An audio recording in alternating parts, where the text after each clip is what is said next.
말씀은 요한계시록 12장 1절에서 17절의 말씀입니다.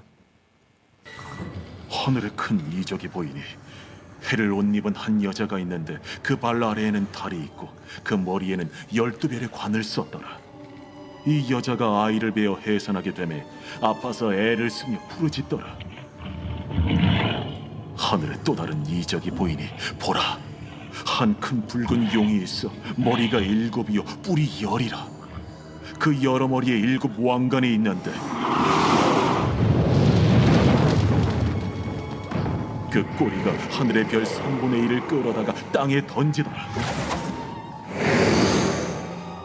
용이 해산하려는 이 여자 앞에서 그가 해산하면 그 아이를 삼키고자 하더니 여자가 아들을 낳으니 이는 장차 철장으로 만국을 다스릴 남자라. 그 아이를 하나님 앞과 그 보좌 앞으로 올려가더라. 그 여자가 광야로 도망하며 거기서 1260일 동안 그를 양육하기 위하여 하나님께서 예비하신 곳이 있더라.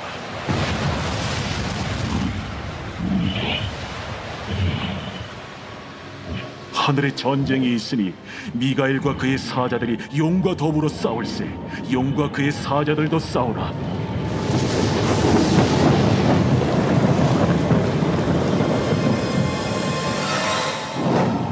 이기지 못하여 다시 하늘에서 그들이 있을 것을 얻지 못한지라. 큰 용이 내쫓기니 옛 뱀 곧 마귀라고도 하고 사탄이라고도 하며 온 천하를 꿰는 자라. 그가 땅으로 내쫓기니 그의 사자들도 그와 함께 내쫓기니라.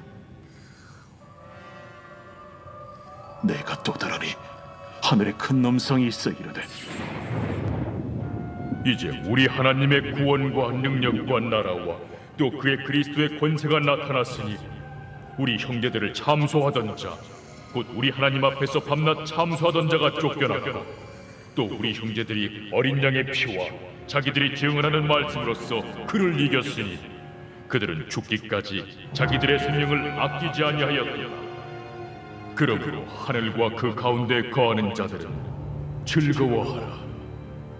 그러나 땅과 바다는 화 있을진저 이는 마귀가 자기의 때가 얼마 남지 않은 줄을 알므로 크게 분내어 너희에게 내려갔습니다.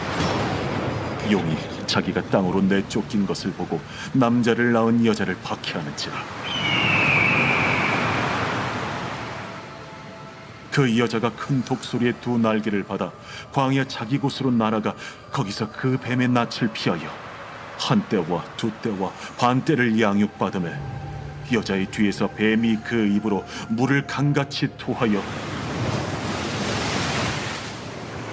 여자를 물에 떠내려가게 하려 하되 땅이 여자를 도와 그 입을 벌려 용의 입에서 토한 강물을 삼키니 용이 여자에게 분노하여 돌아가서 그 여자의 남은 자손 곧 하나님의 계명을 지키며 예수의 증거를 가진 자들과 더불어 싸우려고 바다 모래 위에 서 있더라. 아멘. 무슨 말인지 모르겠죠? 네. 매우 어려운 이야기이죠. 그러나 우리 한번 우리 따라가 보면 좋겠습니다. 요한계시록은 총 22장까지로 이렇게 구성이 되어 있고요. 그게 단락으로 단원이 7단원으로 이렇게 구성되어 있습니다. 근데 각 단원마다 특징이 있다면 예수님의 오심, 초림에 대한 이야기를 하고 그냥 재림으로 이야기가 다 모든 단원마다 7단원마다 그렇게 끝이 납니다. 그러니까 예수님의 초림, 재림. 그러니까 12장부터 14장까지가 4번째 단락이거든요. 이것도 역시 무엇으로 시작하냐면 초림의 이야기, 그리고 재림의 이야기 이렇게 끝나게 되는데, 자, 우리 1절을 한번 보겠습니다. 하늘에 큰 이적이 보이니 해를 옷 입은 한 여자가 있는데 그 발 아래에는 달이 있고 그 머리에는 12별의 관을 썼더라. 그러니까 사도 요한이 하늘에 있는 한 여자를 보게 되는데 그 여자의 모습이 굉장히 영광스러운 찬란한 빛을 내는 모습이었습니다. 그런데 옷이 해를 옷 입고 있고 그녀의 발 아래는 달이 있고 그 그녀의 머리에는 12별의 관을 쓰고 있는 아주 영광스러움을 상징하죠. 그런 모습을 한 여자가 나옵니다. 이 여자는 누구일까가 중요하겠죠. 근데 2절을 보시면 이 여자가 아이를 베어 해산하게 되매 아파서 애를 쓰며 부르짖더라. 이 영광스러운 모습을 했던 여인이 한 아이를 잉태하게 됩니다. 산통을 겪으면서 잉태하게 되는데 한 아들이 낳아요. 근데 그 아들은 누구일까? 5절에 보시면 여자가 아들을 낳으니 이는 장차 철장으로 만국을 다스린 남자라. 그 아이를 하나님 앞과 그 보좌 앞으로 올려가더라. 이 아들이 누구일까요? 예수 그리스도를 말하죠. 그러니까 이 여인은 예수 그리스도를 낳은 여인인 거죠. 어떤 분들은 마리아인가 보다 뭐 이렇게 쉽게 생각하는 경우도 있지만 그렇지 않습니다. 이 예수 그리스도를 낳은 여인은 누구인가? 이게 오늘 이제 중요한 내용인 것 같아요. 결론으로 먼저 말씀드리면 구약 시대의 구약 교회입니다. 구약 교회. 예수 그리스도의 오심은 이미 구약 성경에서 예언되었었고 모든 시대 그 구약 시대 성도들은 오실 예수님을 대망했습니다. 오시기를 대망하고 오실 그리스도를 소망하며 살았죠. 그러면서 그 소망 가운데, 그 대망 가운데 그들은 그 구약 시대의 성도들은 많은 핍박과 고난 가운데 살아야 했습니다. 그렇게 산통을 겪고 아픔을 겪는 삶을 살았던 것이 구약 시대의 교회들이죠. 성도들이죠. 그런데 이 여자의 머리에는 12별의 면류관을 썼다라고 했습니다. 이 12별, 12은 여러 가지 상징하는 12지파도 상징하고요. 또 구약 교회를 상징하죠. 교회의 하나의 상징하는 거죠. 그리고 예수님도 제자들을 세우실 때 굳이 12명의 제자를 세우시죠. 교회를 상징하는 겁니다. 교회. 다시 말씀으로 돌아가서 구약 교회를 상징하는 여자의 모습은 매우 영광스럽고 찬란한 빛을 내는 모습을 보여주고 있습니다. 우리가 지금 현대에 와서 또 구약시대 때도 마찬가지였겠지만 하나님을 믿는 그 교회 그리고 그 교회라는 그 모습이 때로는 육신의 눈으로는 힘없이 보이고 핍박과 어떤 왕의 어떤 명령 하나에 그냥 넘어지기도 하고 또 박해를 받기도 하고 무력해 보일 때도 있지만 지금도 마찬가지고요. 교회가 힘없이 보이고 아무것도 아닌 것처럼 보이고 뭐 그냥 내가 가볍게 여길 수 있는 교회로 보일 수 있으나 실제 여러분 교회라는 것은 이 여인의 모습과 같이 굉장한 힘이 있는 권능이 있는 찬란한 빛을 내는 영광스러운 옷을 입고 있는 아름다운 교회라는 것을 여러분 아시기 바랍니다. 그런데 이 영광의 옷을 입은 구약교회 여자죠. 여기서는 여자. 이 교회를 괴롭게 하는 세력들이 등장합니다. 자, 3절을 보십시다. 하늘에 또 다른 이적이 보이니 보라 한 큰 붉은 용이 있어 머리가 7이요 뿔이 10이라. 그 여러 머리에 7 왕관이 있는데 이 한 큰 붉은 용이라는 아주 회귀한 모습의 용이 등장합니다. 이 용은 도대체 누구일까? 9절을 보시면 큰 용이 내쫓기니 옛 뱀 곧 마귀라고도 하고 사탄이라고도 하며 온 천하를 꿰는 자라 이렇게 나오죠. 그러니까 이 붉은 용, 큰 붉은 용은 바로 마귀 사탄을 의미합니다. 마귀 사탄.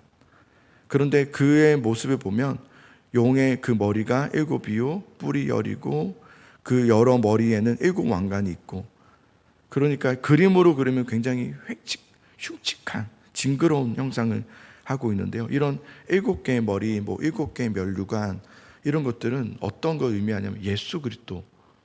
그러니까 이 큰 붉은 용의 이들은 마귀 사탄인데 예수 그리스도의 모습을 모방하고 있는, 그죠? 예수 그리스도의 모습을 모방하고 있는, 단지 모습만이 아니라 이들에게도 그만큼은 아니지만 힘과 권세가 있다는 겁니다. 이들도 기적을 일으킬 수 있고 이들도 뭔가의 힘의 상징이 있습니다. 그래서 4절을 보시면 그 꼬리가 하늘의 별 3분의 1을 끌어다가 그 꼬리가 땅에 던지더라. 그리고 용이 해산하려는 여자 앞에서 여자가 교회잖아요. 성도잖아요. 옷이 그리스도를 대망하는 그 앞에서 해산하면, 아들을 해상하면 그 아이를 삼키고자 하더니, 꼴이라는 것은 거짓을 말합니다. 거짓. 이 거짓 영들은 하늘의 별 3분의 1을 끌어다가 땅에 던진다는 것은 뭐냐면 거짓과 속임수로 교회를 계속해서 박해하고 흔들리게 하고, 이 시대도 마찬가지죠. 거짓과 속임수로 계속해서 이렇게 저렇게 교회를 혼란스럽게 하고 어렵게 하고 무너뜨리게 하려는, 그래서 박해하려는 그런 것을 의미합니다. 근데 4절을 보시면, 계속 보시면 용이 해산하려는 여자 앞에서 그가 해산하면 아이를 삼키고자 하였습니다. 그러니까 마귀 사탄의 계획이 뭐냐면 항상 똑같습니다. 예수 그리스도가 태어나면 그 아들을 삼켜버려 제거하는 것, 결국 구원의 역사를 회방하는 것, 이게 늘 마귀 사탄의 목적입니다. 그래서 오늘 말씀을 보면 해산하려 할 때 그 앞에서 삼키고자 하였다. 죽이려고 했다는 겁니다. 예수 그리스도를. 실제로 예수님이 탄생하셨을 때 헤롯 대왕의 무엇이 있었습니까? 유아 대학살 사건이 있었죠. 헤롯 대왕은 단지 자신의 어떤 권위에 어떤 두려움이 있어서 별로 오시는 그 예수 그리스도를 죽이려고 했죠. 자신 때문이었지만 사실은 그 헤롯 대왕의 배후에는 마귀 사탄이 있었던 거죠. 그냥 내가 이렇게 한 건데 그 배후에는 마귀 사탄이 있었던 겁니다. 내가 그냥 이 말 하나 하는 거 그냥 기분 나빠서 한 말이고, 내가 그냥 이렇게, 마귀 사탄이 배후에 있는 거죠. 이렇듯 마귀 사탄은 그들의 본업은 하나입니다. 오직 예수 그리스도의 그 복음, 그 구원의 일을 회방하는 것, 적대하는 것, 대적하는 것, 그런 영들입니다. 마귀 사탄은. 그런데 예수님이 이 땅에 오시죠. 오셔서 인간의 모든 마귀 사탄으로 인한 그 죄를 십자가에 올라 죽으심으로 다 치르시고, 그로써 예수 그리스도가 그 마귀 사탄의 모든 이들을, 그들의 모든 계획들을 다 무산시켜 버리시죠. 다 멸하시죠. 이기시죠. 그런데 그러면 이제 이 땅에 남은 교회들, 지금 이 시대에 종말의 때를 살아가고 있는 교회들은 어떻게 되는 것인가? 어떤 것인가가 중요하겠죠. 6절을 보십시오. 그 여자가 광야로 도망하매 거기서 1260일 동안 그를 양육하기 위하여 하나님께서 예비하신 곳이 있더라. 1260일이 좀 반복해서 나옵니다. 그죠? 1260이라는 것은 그냥 숫자적인 의미가 아니라 딱 그때 동안 뭐 그런 일이 뭐 그게 아니라 예수님이 오시고 예수님이 다시 오시는 그날까지의 종말의 때라고 그랬죠. 그 때를 의미합니다. 그러니까 지금을 의미합니다. 1260일 종말의 때, 주님 다시 오실 그날을 기다리며 살아야 되는 교회에게 주어진 그때, 지금의 우리의 시대에 살아가는 성도들의 삶의 시대, 세대, 지금의 이 세대가 바로 이때죠. 종말의 때죠. 그때 동안 어디에 도망하게 된다? 광야로 도망하게 된다 그랬습니다. 광야라는 것은 어떤 것이었습니까? 우리가 구약 광야를 보지 않았습니까? 광야 생활을 했던 그 광야라는 것은 하나님이 함께 하시는 곳이었지만, 그러나 동시에 하나님이 그들을 보살피시고 도우시고 인도하시는 그런 곳이었지만, 동시에 성도들의 믿음의 투쟁 없이는 살아갈 수 없는 믿음의 투쟁, 그거 없이는 살아갈 수 없는 곳이 바로 광야였어요. 그러니 광야에서는 어떻게 해야 되면 깨어 있어야 됐습니다. 철저히 깨어 하나님 말씀 앞에 엎드리고, 철저히 깨어서 앞이 보이지 않으나, 현실은 그렇지 않으나 깨어서 하나님이 왕이심을, 하나님이 모든 것의 통치자이심을, 그것을 바라보며 믿음의 투쟁으로 살아야 되는 곳이 바로 광야였죠. 바로 우리들입니다. 우리가 지금 살아가고 있는 이때는 그냥 우리가 예수님 믿음으로 성공하고 예수님 믿음으로 낫고, 예수님 믿음으로 건강하게 살고, 예수님 믿음으로 잘 되고, 예수님 믿음으로 어려움 없이 편안하게 살아가는 것이 우리의 소망이 아닙니다. 이때를 살아가는 우리들은 깨어서 다시 오실 예수님을 대망하며 이때에 주어진 광야의 삶 가운데 믿음의 투쟁을 하며 내가 하나님 믿음으로 살겠습니다, 이 믿음으로 살아가야 될 사명을 가진 자들이 바로 우리들이고 여자들이고 교회이죠. 자, 그런데 7절부터 보면 여러분 하늘의 전쟁 이야기가 나옵니다. 여러분 하늘의 전쟁이 있습니다. 7절을 보십시오. 하늘의 전쟁이 있으니 미가엘, 천사장이죠, 미가엘과 그의 사자들, 그 천사들이 용과 더불어 싸울세. 그러니까 그 용들이죠. 싸웁니다. 용과 그의 사자들도 싸우나 이기지 못하는 거예요. 이 용들이, 마귀들이 이기지 못하죠. 다시 하늘에서 그들이 있을 곳을 얻지 못한지라. 구약 때는 여러분 욥기에도 그렇고 다니엘도 그렇고 이렇게 보면 사단이 하늘의 어전에서 회의를 하죠. 하나님께 이렇게 아뢰고 참소하고 이런 것을 보게 됩니다. 그때는 그랬습니다. 그런데 예수님이 십자가에서 죽으시고 부활하신 다음에 40일 동안 제자들을 찾아가셔서 그들을 만나시죠. 그리고 그들에게 너희는 가라, 복음을 전하라, 내 때가 이르렀다, 너희는 땅 끝까지 이르러 증인이 되어라, 이렇게 말씀하셨죠. 그리고 승천하십니다. 승천하시고 나서 무엇이 있었는지 아십니까? 하늘의 전쟁이 일어납니다. 모든 것을 이기신 예수 그리스도께서 이 천사장 미가엘과 천사장들과 함께 더불어 용과 싸웁니다. 그리고 그 하늘의 전쟁에서 승리하시죠. 그래서 하늘의 우편에 앉으사 우리를 승리 가운데 보호하시고 지키시죠. 이제 하늘을 통치하시죠. 이로써 오랜 구약 때부터 아담과 하와 때 뱀으로부터 시작된 그 마귀 사탄의 그 역사는 패배하게 됩니다. 그래서 끝이 나게 되는 거죠. 그래서 하늘에서 쫓김을 당하고 더 이상은 하늘에 올라오지 못합니다. 자, 9절을 보십시오. 큰 용이 내쫓기니 옛 뱀 곧 마귀라고도 하고 사탄이라고도 하며 온 천하를 꿰는 자라. 그가 땅으로 내쫓기니 그의 사자들도 그와 함께 내쫓기리라. 제가 설명드리는 이런 내용들이요, 여러 학자들의 이런 것도 있겠지만 아주 우리 개혁주의적인 해석이니까 이해하시면 되겠습니다. 마귀 사탄에게는 이제는 힘이 없습니다. 그리고 이미 패배하였습니다. 이제는 제 아무리 이들이 공격하고 박해를 가한다 할지라도 음부의 권세는 더 이상 교회를 이기지 못하리라. 지금의 교회는 근본적으로 이미 십자가의 승리를 얻은 그런 교회입니다. 그래서 주님 오시는 그날까지 마귀 사탄은 남아있지만, 이 땅에 남아있지만, 그래서 성도들을 괴롭게도 하고 교회를 또 흔들리게 하려고 하기도 하고 또 그 배후에서 믿음으로 나아가지 못하게 미혹하지만 이미 교회는 승리하였습니다. 그러니